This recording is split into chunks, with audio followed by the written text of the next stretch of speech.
Ever find yourself in a situation where you know beforehand that something should be really simple, but when you come to do it, it ends up being way more complicated? Welcome to making shadows on Mars.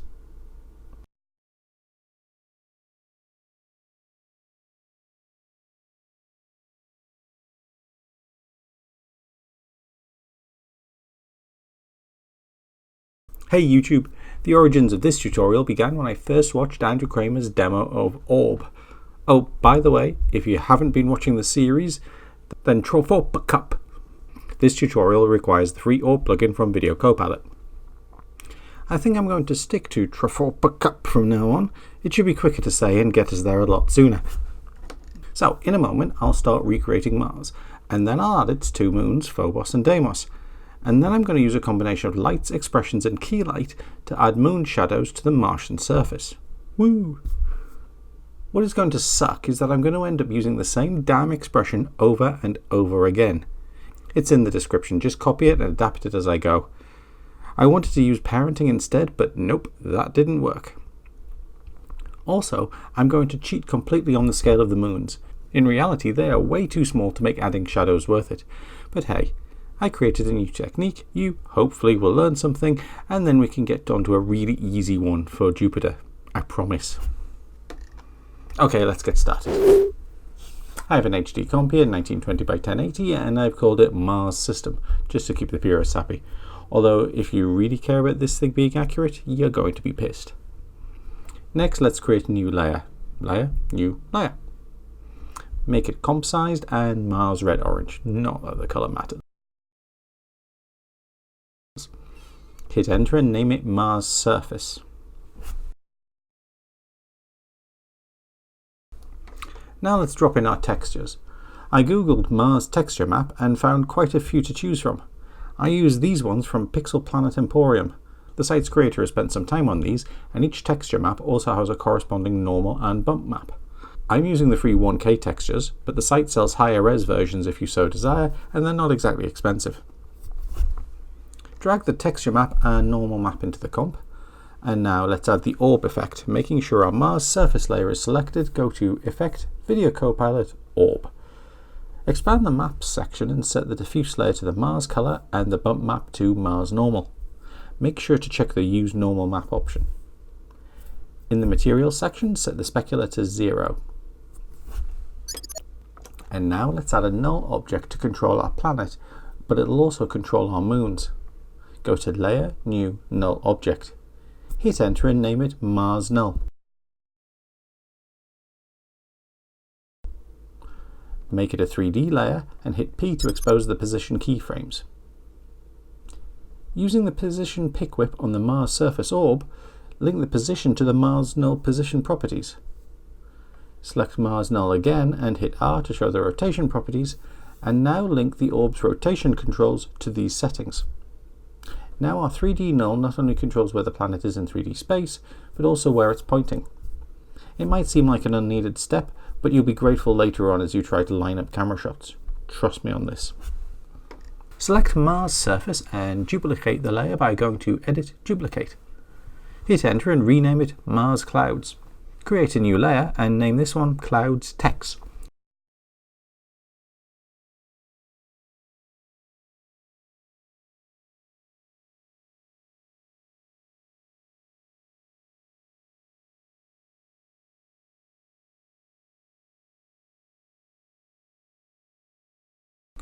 If you remember from the Venus tutorial, there's a handy new effect called VR Fractal Noise. Add that to your cloud's text layer, which is in effect Immersive Video VR Fractal Noise. There aren't a lot of clouds on Mars, but this photo from NASA's Hubble telescope suggests there are some, so I'm including them here. Ramp up the contrast to 185 and reduce the brightness to -100. You can keyframe the evolution if you want to create changing clouds.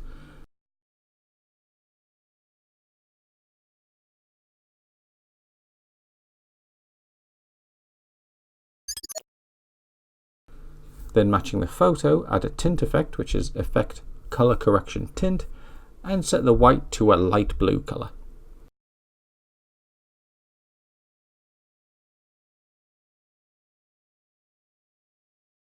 and then turn off the visibility. On the Mars Clouds layer's orb, set the diffuse map to the cloud's text layer and change the source to effects and masks, and set the bump map to none. These clouds are meant to be quite thin, so I'm not too worried about shadows or structures within the clouds.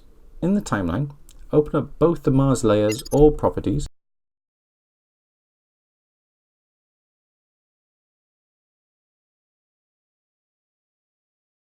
and use the pick whip from the Mars Clouds radius to link to the Mars surface radius. Twirl down the radius settings and at the end of the expression add in times 1.01. This will keep the clouds layer always 1% larger than the surface layer, no matter what size you set the radius, and it means you only have to adjust a single value. Finally, set the transfer mode to screen.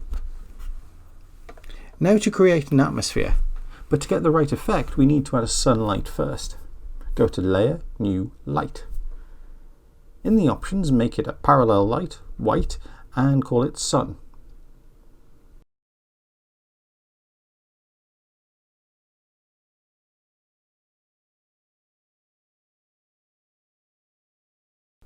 Twirl down the light's transform settings, and using the pick whip, link the point of interest to the Mars null's position. Now, no matter where you put the light, it will always point to Mars. For the light's position, set the x-coordinate to something massive, like -8,000. Set the y-coordinate to the same height as Mars, 540, and the z-coordinate to 0. Normally, being a parallel light, the x-distance doesn't have to be huge, but we're going to need this later on. You'll see, I promise.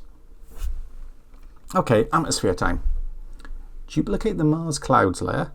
You can just select that layer and choose Ctrl-D. Rename it Mars Atmos, and in the Maps section remove the diffuse settings. And in the Material options, set the diffuse to 0.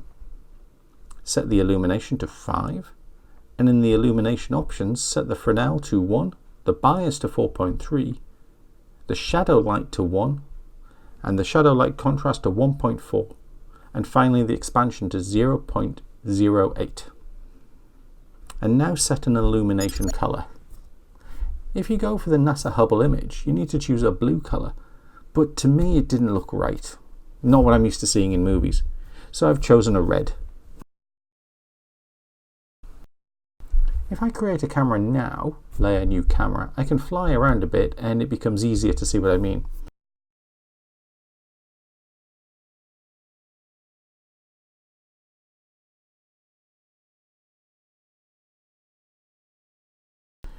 A couple of tweaks and we're done with Mars. Expand the advanced options and set the feather to 0.1 and the edge shrink to 0.05. And lastly, remember the radius expression. We just need to tweak that so it will always be above the clouds. Expand it on the timeline and change 1.01 to 1.02. Okay, 6 pages in and we have a planet. Now let's add Phobos. Create a new layer, call it Phobos. We won't bother with clouds or atmosphere, it's too small to have either.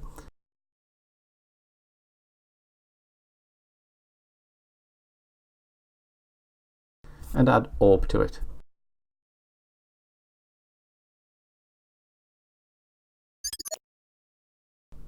Set the radius to 30 and the specular to 0, and another Google image search brought up this lovely Phobosian texture from the website Celestial Motherlode. Grant Hutchinson is the artist responsible, and that website also includes 3D models. So if you have VC Element or are happier using C4D Lite, then you could use those. Drag in the texture and turn it off, and then in Orb, set the diffuse and bump maps to it. Set the bump to 3 to see a bit more detail. Now to control this layer, but if I use the same parenting and same pickwick expression I use for Mars Null, I'll run into trouble. Instead, I have to use this expression. L thisComp.layer Phobos null L.toWorld brackets L.anchorPoint close brackets. I'll be using this a lot, as you'll see. For speed, too late, I'll refer to this as the twoWorld expression. So, let's create a new null object and name it Phobos Orbit. Make it 3D and parent parent it to the Mars Null layer. It's currently in the same space as the Mars Null position, but this means I can animate the Moon's orbital rotation. Duplicate this layer and name it Phobos Null, and make it a child of Phobos orbit. Hit P to expose the position keyframes and set the Z coordinate to -1000. Now, if I adjust the orbit Null's Y rotation, Phobos Null spins around Mars.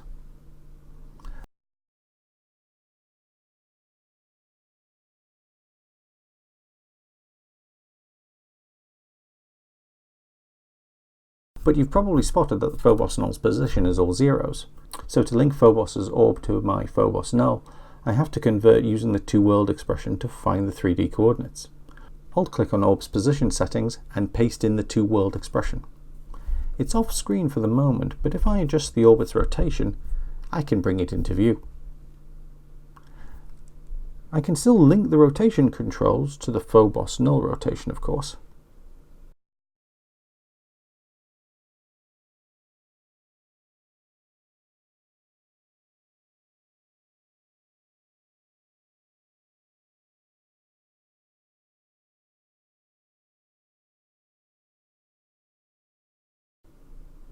Now, finally, the shadow.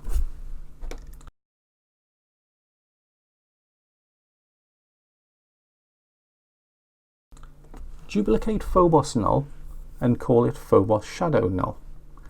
Unparent it.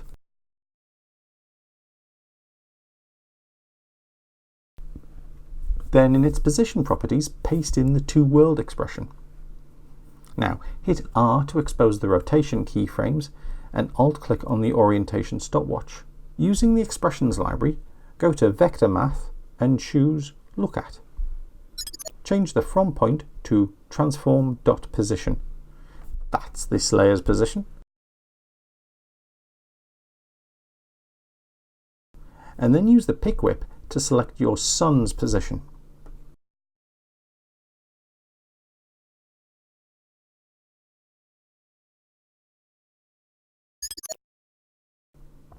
So now we have a layer linked to our moon's position, which will always face the sun. Which means we can add a spotlight to this layer and have it point away from the sun. Go to Layer, New Light, call it Phobos Shadow Light,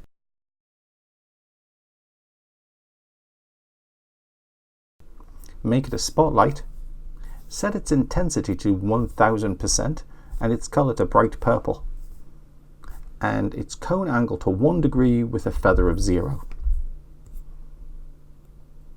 Parent it to Phobos Shadow Null, and in the timeline, set the position coordinates to 0. For point of interest, set the X and Y values to 0, and the Z to around 500. Using the camera and Phobos's orbit rotation, and possibly switching to the top view, you can see we're projecting a tiny light onto the surface of Mars. This spotlight follows Phobos's orbit and the sun position.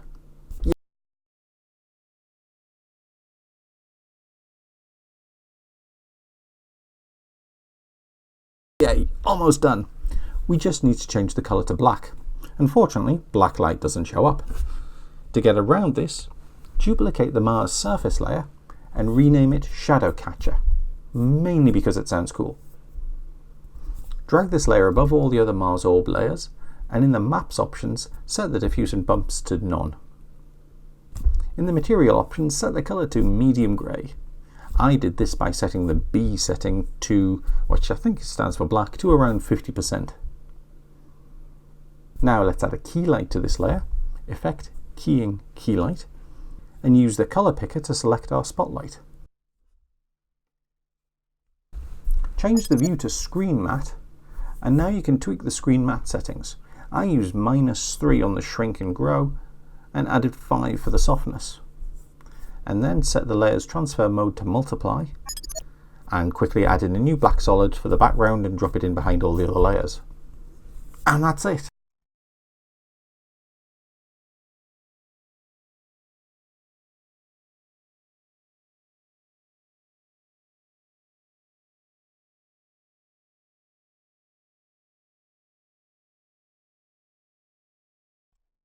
For Deimos, duplicate all the Phobosian layers, edit the L.toWorld expressions to use Deimos null instead of Phobos null, like this, and you can have 2 moons. Wow, so it's a weird hack to get shadows, and I bet you wondered where I was going at times. I certainly did. Anyway, thanks very much for watching. If you do like what I'm doing, please let me know below and subscribe. If you like my tutorials but hate my presentation style, then let me know that too. I'll cry myself to sleep, but at least I'll change up the style for future seasons. And if you use any of these ideas in your videos, please let me know. It's always really cool to know I've helped someone. Next time, Jupiter and no expressions.